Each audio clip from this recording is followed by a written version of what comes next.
If the Browns do end up trading Myles Garrett, the conversation has to start with 2 first-round picks or no deal. I'll talk about it coming up next on the Locked On Browns podcast.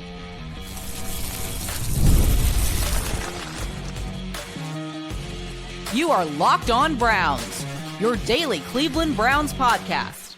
Part of the Locked On Podcast Network, your team every day. What's up, Dog Pound? I'm Spencer Sherman, your host of the Locked On Browns podcast and proudly covering your Cleveland Browns each and every single day in the land and on the road. What does a trade package for Myles Garrett look like if they are giving into the trade demand? What teams would be willing to pay up? And we'll also talk about why the finances of Garrett's deal make moving him difficult, which, again, hence why they're digging their feet and saying that they're not going to trade him right now. I do want to thank you for being an everydayer at the Locked On Browns podcast and making us your first listen every single day. Today's episode is brought to you by our friends at PrizePicks. Go to prizepicks.com/LockedOnNFL. Use code all lowercase LockedOnNFL to win $50 instantly when you play just $5. And as I alluded to, I think we've reached it's been going on for several days, but we've reached the speculation on what the Browns could get in return for Myles Garrett if they were to actually trade him, as the Myles Garrett conversation continues to dominate Super Bowl week down in New Orleans. I know Travis Kelce talked about it on Wednesday today, and rightfully so, given his connection to the area and his affinity for Cleveland just in general. So, he had some, I thought, thoughtful comments on Myles and the type of player that he is, but also the fact that the Browns fans, like yourself, want, you guys are you want to see a winning. You want to see a winning team out there on the field, and losing Myles Garrett is a tough sort of pill to swallow if that were to happen. As we know right now, the organization's digging their feet and saying that they're not going to trade him.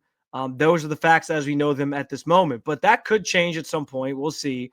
And if they were to actually fulfill his desires, trade him to a team out there in the NFL, there's a couple important details to keep in mind when it comes to that, in terms of, he doesn't have a no trade clause. So he doesn't get say in or he doesn't have a list of teams that he would not waive his no trade clause for, like some people put in their contracts, especially you see, I think a lot in baseball, especially sometimes in the NFL though as well. NBA, I think, has that to an extent as well.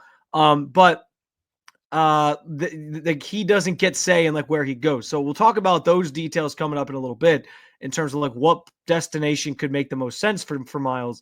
But for me, I want to start the conversation around to me, you hang up the phone with any organization that's calling and not offering at least 2 first-round picks.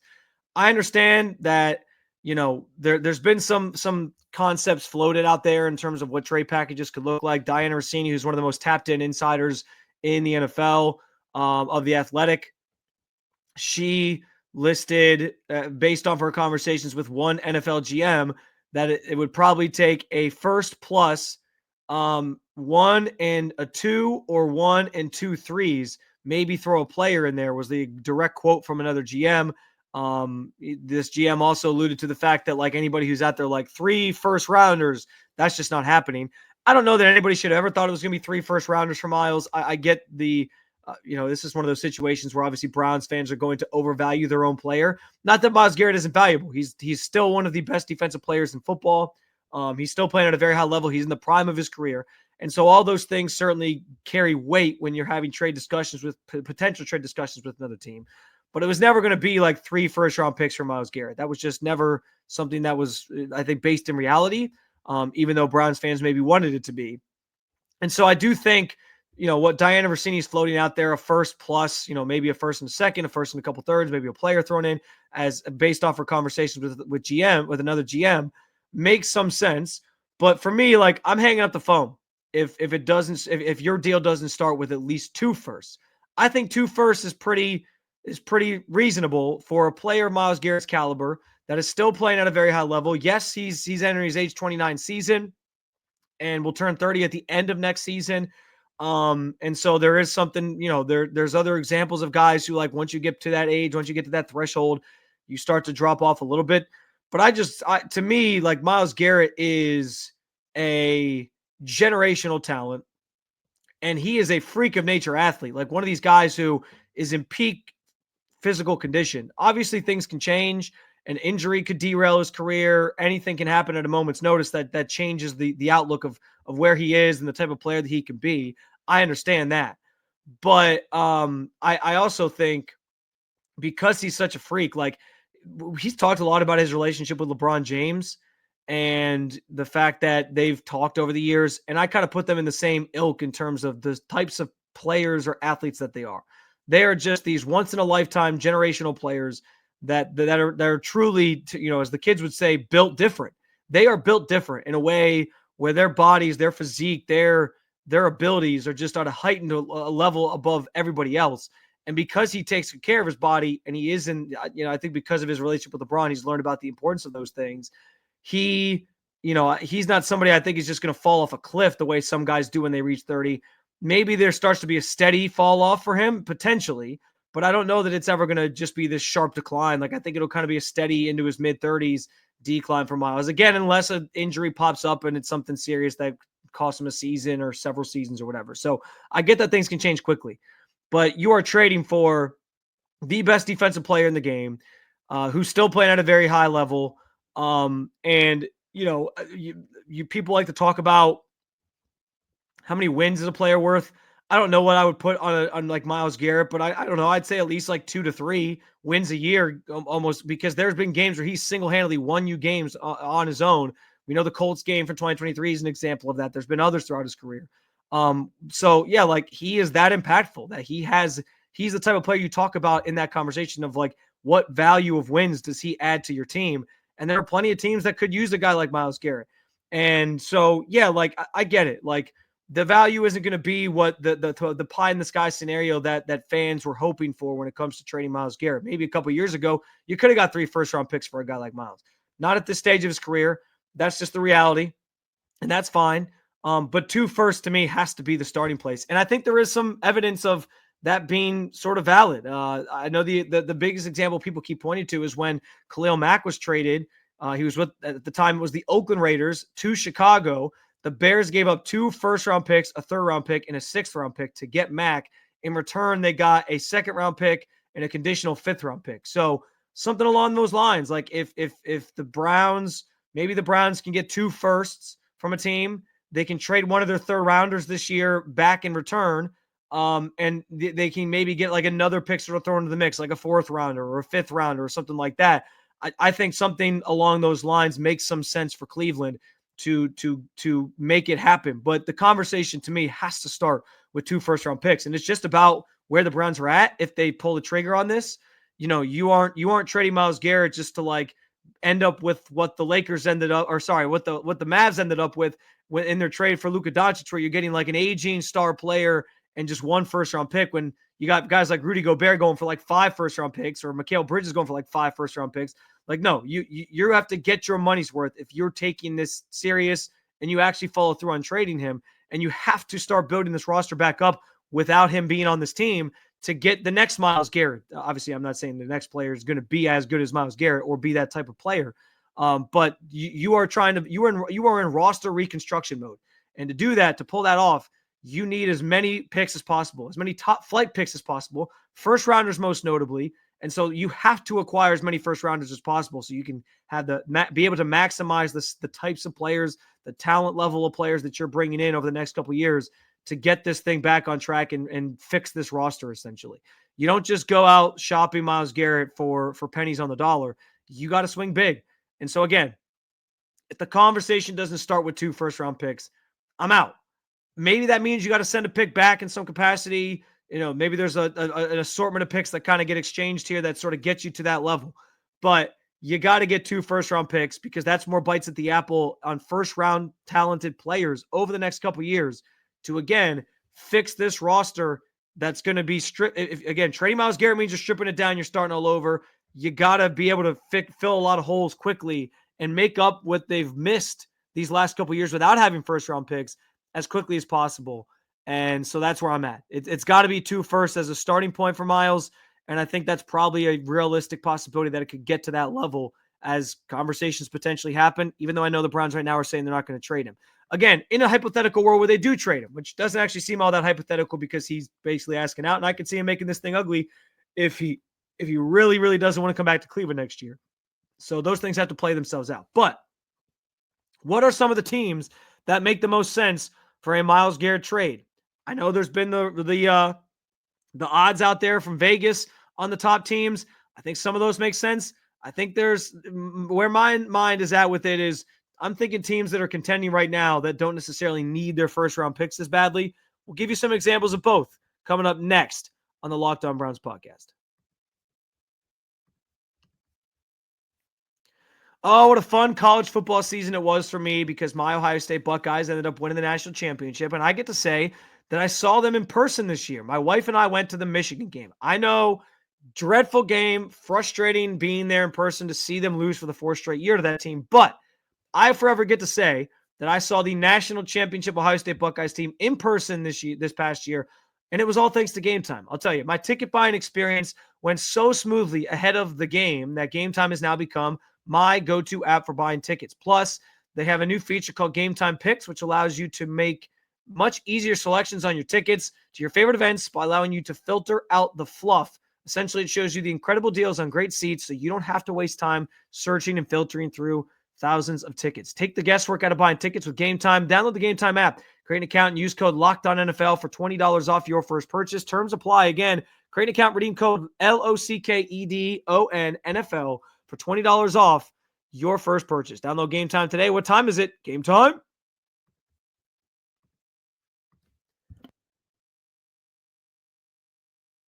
All right, so as I think about potential suitors for Myles Garrett, there's a couple different avenues to go here. And I think it's important, again, to reiterate. There's no Myles Garrett. Sorry, let me rephrase. In Myles Garrett's contract, there is no trade clause. He doesn't have he has some power here in that he's holding the organization's feet to the fire and saying, trade me. He can do all that. He can put it out publicly. He can make it known like, I want out. And that's all within his right to do. But he doesn't necessarily have the power when it comes to where he gets sent. He doesn't have the ability to nix a trade. He doesn't have the ability to say, like, I'm not going to that team. He doesn't have a no trade clause. So those powers or things are stripped of him. I actually think that's an interesting conversation because maybe that is where that could potentially be where the Browns can get Myles Garrett back to the negotiating table on a contract extension to stay in Cleveland next year and maybe for the future, is if they maybe say, like, all right, what do you want? And if you come to the table with a deal where you're like, let's make you the highest paid defensive player in the league, and we'll add in your contract that you have a no trade clause.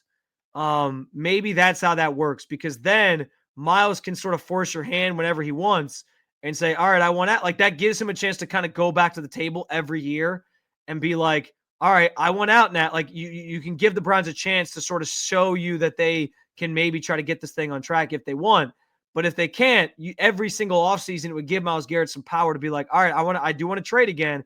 And these are the places that I'd be willing to go, essentially. Like, it gives him a little bit more leverage in that conversation. So I don't know. I think that's a curious sort of side conversation as to maybe if they don't end up trading him, where you get him back to the negotiating table, as I alluded to.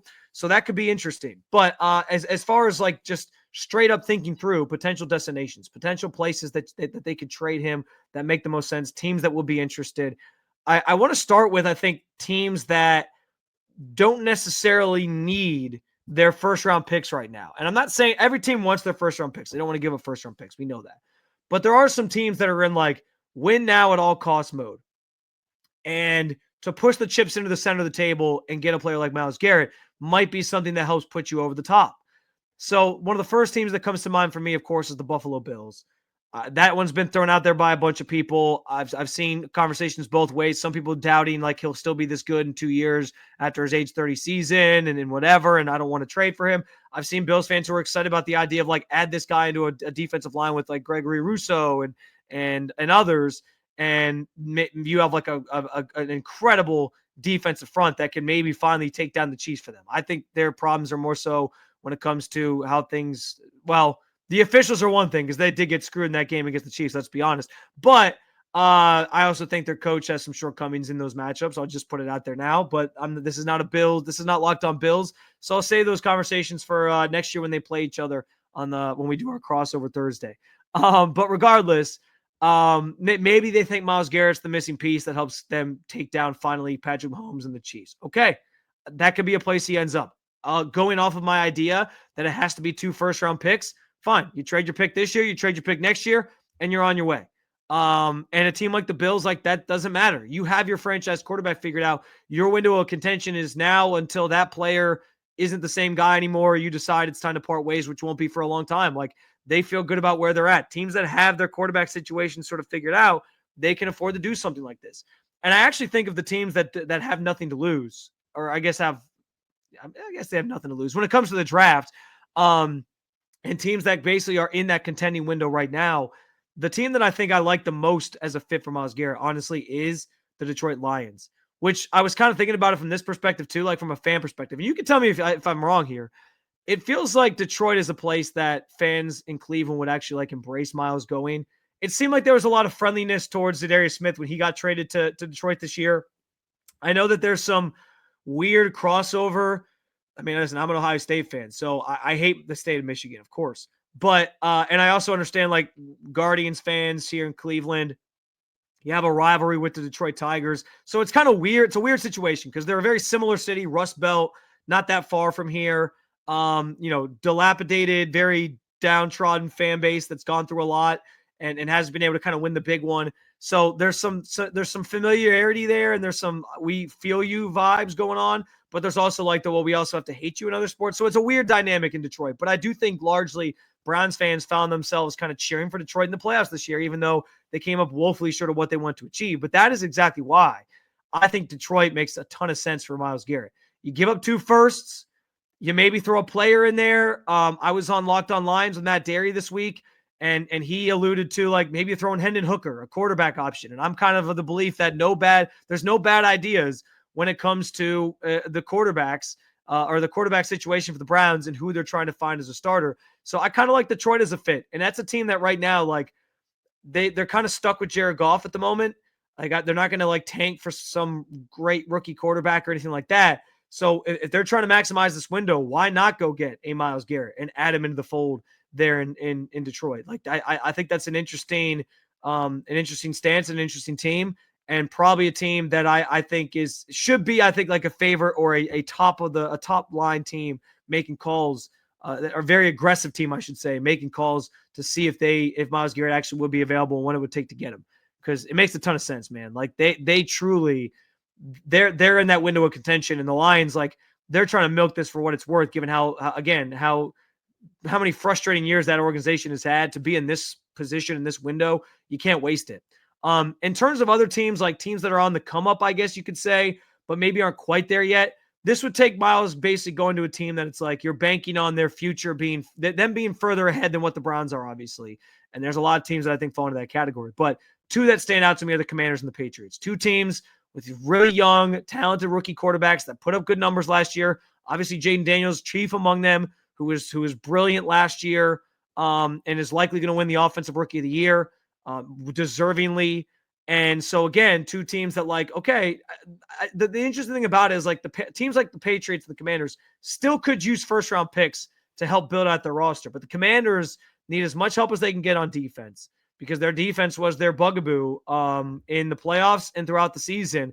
Their offense, they'll find some ways to upgrade it, I'm sure, but you're not as worried about that with Jaden Daniels kind of running the show there.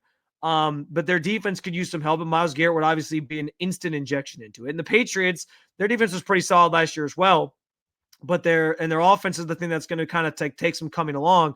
But you now have the ties to Mike Vrabel because he was here in Cleveland last year. Like, there's a lot of different tea leaves you can read there. And obviously, like, Myles might not like going to a team like the Patriots that really isn't ready to contend yet, but is kind of on the up and up. But at least he knows it's ahead of the schedule. And again, you don't have to do him any favors, because it's not like he has a no trade clause and he can say no to any of these teams. You can send him wherever you're going to get the best offer. And that's the beauty of this for the Browns, from the Browns standpoint, where they might not have leverage over Myles right now because he's gone rogue essentially and said, I want out. And that's, again, within his right to do so. And nobody's blaming him for that, because this organization has the malpractice of this organization the last couple of years, especially with the Deshaun Watson thing. He sees the writing on the wall. He wants to win. That's his prerogative, and I haven't seen any fans not get supporting him in those endeavors. So, fine. He's got to do what he wants to do. But the Browns also should and will do what they need to do. And if they decide to actually trade him, they need to prioritize like getting the best deal. It's not about sending Myles somewhere where he's going to be the most happy, where he can actually win titles or compete for titles or whatever. You got to get the best trade package. And like I said, that trade package should start with 2 first-round picks, or it's a non-starter. Speaking of the Browns' adamacy to not trade Myles Garrett, there's a very valid and a clear reason why they should dig their feet in on this, and it's all about the finances of Garrett's contract as things stand right now. We will talk about those details and what it means coming up next in the Locked On Browns podcast.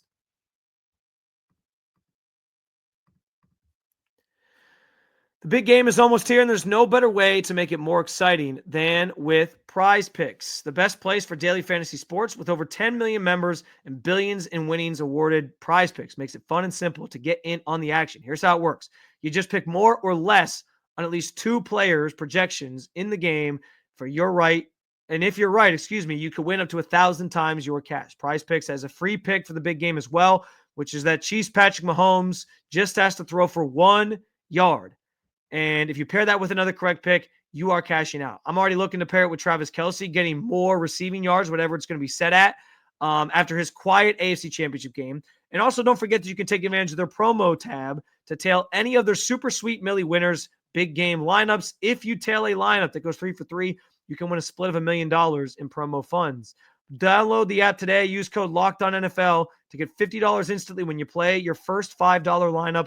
That's code LOCKEDONNFL for $50 instantly after you play your first $5 lineup. That's PrizePicks. Run your game.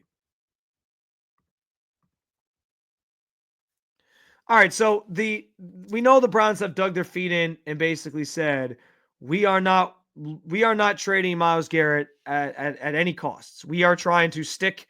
We want to try to, Andrew Berry's quote that Myles kind of used against him in his letter, about envisioning him going from Cleveland to Canton. That is still their plan as things stand right now. Now, some of this largely could be, as I've talked about, like a leverage ploy. This could be them being like, we don't care that he demanded a trade. We're not trading him unless we get a Godfather offer. And that's how you get teams to like start up in the ante on potential trade packages and whatever you could do. So that's probably part of this. But part of it too may just be like they want to sit down and talk to him and say, like, how can we work this out? We're going to give you a plan here. We're going to try to stay competitive and paint him a picture that things are maybe rosier than he is thinking they are right now. That might be easier said than done, but that seems to be where they're at right now. But I also think like behind the scenes or like under as you peel back the layers on this whole situation, it's complicated by the finances of Myles Garrett's current contract situation, which, to be clear, like Myles has 2 years left on his deal. And it's not the money in those 2 years that matters, because part of the reason people are speculating that this has a lot more to do with a contract negotiation than it does him actually wanting out, which I have refuted. This feels like an escalation to, no, I really want out. But none of his money in the next 2 years is guaranteed. His base salary is just $1.25 million. He has a prorated option bonus, but none of it is guaranteed. That the Browns are giving him that money until a certain date when some of those things kick in. Like his 2025 option bonus kicks in the 5th day of the new league year in 2025. So I think new league year is like March 12th or whatever it is. So 5 days after that money would kick in. So that basically means like until that point, he's not guaranteed any of that money.